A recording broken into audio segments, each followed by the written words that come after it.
Lily का phone दोबारा बजा। यह उसके घर से इस हफ्ते 8वां कॉल था, लेकिन उसे अपने अपराध बोध का भान और परेशान करने वाले विचारों ने उसे कॉल रिसीव कर जवाब नहीं देने दिया। उसकी आंखों में आंसू थे। वह मन ही मन सोच रही थी कि इतने महीनों के बाद मैं क्या कहूँ। लिली को अपना करियर बनाना था। इसके लिए उसने अपना घर 5 महीने पहले ही छोड़ दिया था। जब वह अपनों को छोड़कर शहर के लिए ऐसे गई मानो जैसे कोई पक्षी पिंजड़े से छूटकर आकाश में उड़ान भरने निकली है। अपने छोटे शहर की जिंदगी को वह पीछे छोड़ चुकी थी। वह मेगा सिटी की चमक धमक में खो जाने को तैयार थी। मेगा सिटी में लिली के पहले कुछ हफ्ते एक रोमांच की तरह रहे। नए दोस्त व रिश्तेदार बनाना, नए स्थानों पर घूमना फिरना आदि। इतनी आज़ादी का एहसास उसे इससे पहले कभी महसूस नहीं हुआ था। नए जीवन की शुरुआत करने की सोच उसके भीतर इस कदर हावी हो चुका था कि इस चाहत में उसने अपने पुराने जीवन से पूरी तरह से खुद को किनारा कर लिया था। इस चाहत ने उसे अपने परिवार को अपने मन से दूर धकेल दिया था। मगर जैसे जैसे समय गुजरने लगा, उसके नए शहर में नए जीवन का आकर्षण कम होने लगा था। उसे अपने जीवन में घर का मोल है, इस बात का एहसास होने लगा था। उसके मन में परिवार में शामिल होने की खुशी, प्यार और देखभाल की भावना की इच्छा हिचकोले मारने लगे थे। वह अपने घर परिवार के लिए तड़पने लगी थी, लेकिन उसे यह समझ नहीं आ रहा था कि इतने महीनों की फ़ोन कॉल और घर के लोगों से भावनात्मक दूरी के बाद आखिर करे तो क्या करे। वह इसी उधेड़-बुन में पड़ी हुई थी।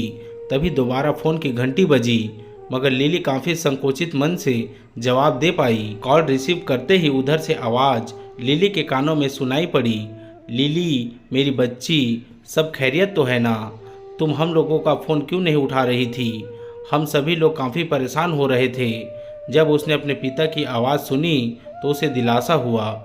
वह अपने पूरे परिवार के साथ रहने के लिए तरस रही थी, जो उससे बेइंतहा प्यार करते थे, भले ही वह कहीं भी क्यों न रहे या उसने कुछ क्यों न कर दिया हो।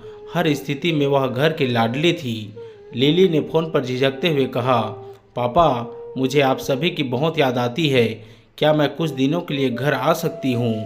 बिल्कुल, ये तुम्हारा ही तो घर है। मैं इस हफ्ते के अंत में तुम्हें लेने आ जाऊंगा। यह सुनकर तुम्हारी माँ भी खुशी से झूम उठेगी। लिली के पिता ने जवाब दिया, क्या आप मुझसे मिलने के लिए पागल नहीं हो? मैंने शायद ही कभी आपको कॉल किया हो या फिर आपके फ़ोन कॉल का जवाब दिया हो। मैंने आपसे हमेशा बहाना बनाकर बोल देती थी कि मैं व्यस्त हूँ, जबकि मैं खाली रहती थी। मुझे बहुत खराब लग रहा है।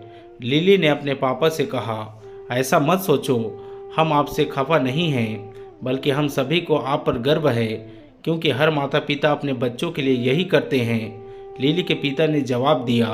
अपने पिता के मुंह से यह बात सुनकर लिली को एहसास हुआ कि नए शहर में अपनी मनमर्जी से जीवन जीना और रोमांचक स्थानों का भ्रमण करना थोड़े दिनों के लिए एक सुखद अनुभव करा सकता है, लेकिन यह उसके परिवार का प्यार ही था जो उसे घर वापस ले जाने को आतुर है।